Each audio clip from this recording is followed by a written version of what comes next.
Republicans sitting on evidence that clears Trump. In the 1970s, neoconservative Irving Kristol aptly described the Republicans as the stupid party. We are seeing this today in the hesitation of the House Intelligence Committee to release to the American public the results of its investigation of Russiagate.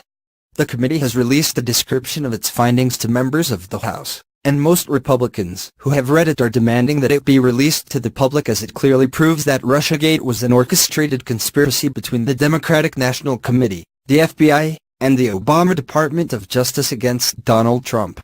Apparently, Republicans are not smart enough to understand that to announce that you have proof that turns Russiagate away from President Trump and toward its DNC, FBI, and DOJ originators, and then to sit on the information gives the Democrats and the press time to discredit the information in advance of its release. And that is exactly what we are witnessing.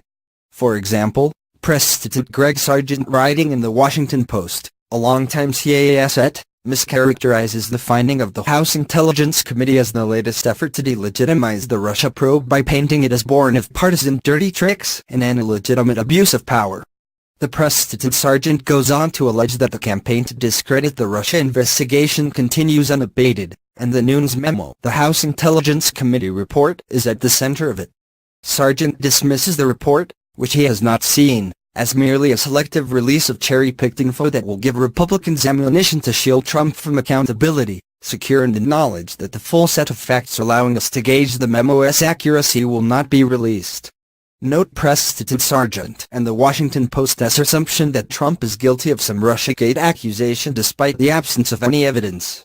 What Sargent, his editor, and the highly partisan Representative Adam Schiff do not acknowledge is exact proof that Russiagate is born of partisan dirty tricks and an illegitimate abuse of power already exists in public in the form of an official report by the FISA court. I posted it here on January 22nd. Former U.S. Attorney Jody Genova explains it in detail here. The FISA court lists the admitted violations of surveillance laws and their misuse against Trump by the FBI and DOJ, and lists the corrections promised by the FBI and DOJ to prevent such illegality in the future. If the House Republicans were intelligent, they would immediately have released the information, not announced that they might release it and then sit on it while the Democrats and press discredit it in advance. By the time the Republicans can bring themselves to release the damning information, assuming they ever do, considering their idiotic national security concerns, it will have been discredited. Meanwhile, the Russiagate campaign against Trump continues. CNN press Stephen Collinson tells us that a foreboding moment looms for Trump's presidency and for the nation as inexorably, Special Counsel Robert Mueller's investigation has clawed all the way up to Donald Trump himself.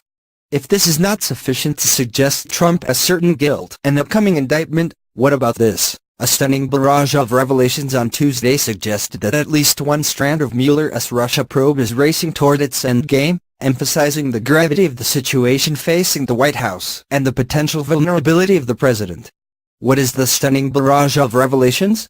Mueller has interviewed Comey and Sessions. Trump asked an inappropriate question of McCabe, one of the FBI